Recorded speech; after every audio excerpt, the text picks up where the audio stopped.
Welcome back to my kitchen আহারে বাহারে। চলো আজকে বানাই কচুরলতি, কিন্তু খুব সিম্পল প্রসেসে বানাবো। যে এটা তো চিংড়ি দিয়ে সর্ষে দিয়ে অনেক কিছু দিয়ে বানানো যায়, কিন্তু আজকে আমি নিরামিষভাবে বানাবো। নিরামিষ মানে মাছটা শুধু দেবো না। তো এখানে মশলা যেটা রেডি করেছি সেটা হচ্ছে দুটো মাঝারি সাইজের পেঁয়াজ নিয়েছি, আর 5 থেকে 7 কোয়া রসুন, আর দুটো শুকনো লঙ্কা একসাথে পেস্ট করে নিয়েছি। এক কুচি লেবু নিয়েছি, যদি অনেকের গলা চুলকায় তো সেই কারণে জাস্ট এক কুচি নিয়েছি। কিন্তু এইটা না মোটা কচুরলতিটা, যেটা চাষের আর কি। তো এটাতে খুব একটা গলা চুলকায় না, তাও আর কি নিয়ে নেওয়া আর কি, যাতে মানে টেনশন ফ্রি থাকার জন্য। তেল গরম হয়ে গেছে, চলো এবার ভিডিওটা করতে থাকি, তোমরা সঙ্গে থাকো, সকলে দেখতে থাকো। একদম নর্মাল পদ্ধতিতে, মানে চিংড়ি বা সর্ষে ছাড়াও যে এত সুন্দর খেতে হয় সেটা কিভাবে করছি সবাই মিলে দেখতে থাকো। সাথে থাকো ভিডিওটা। করা যাক রান্নাটা। একটুখানি সামান্য হলুদ দিয়ে নিই যাতে না ছিটে আসে, বারবারই আমি বলি। এবার যে মশলাটা বেটে নিয়েছে সেটা দিয়ে দেবো।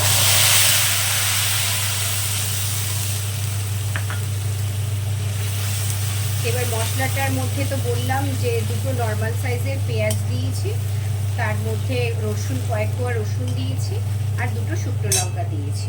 ঠিক আছে, মশলা হচ্ছে এটা একটু মানে একটু মিক্স হওয়ার পরে, একটু তেলে আর কি ছাড়ার পরে, একটু গরম হলে ভালো করে ফুটে এলে তারপরে এর মধ্যে দেব হচ্ছে হলুদ, পরিমাণ মতো হলুদ, আর দেব পরিমাণ মতো নুন।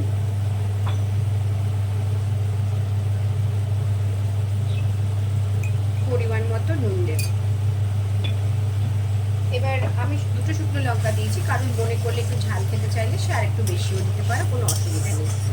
এটাতে একটু তেল সামান্য বেশি দিতে হয়, যেহেতু অন্য কিছু দিচ্ছি না, একদম নিরামিষ পদ্ধতিতে করছি তো তাই জন্য আর কি। নিরামিষ মানে মাছটা ছাড়া আর কি।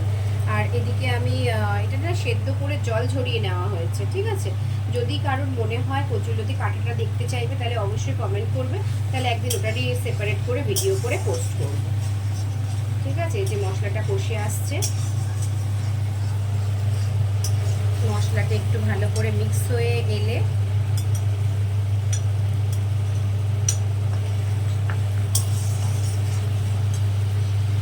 মশলাটা ভালো করে মিক্স হতে হবে আর কি। এই যেরকম তেল ছেড়ে ছেড়ে আসছে, এরকম মশলাটা থেকে তেল ছেড়ে আসতে হবে, এরকম অবস্থায় আমাদের কচুরলতিটা দিতে হবে।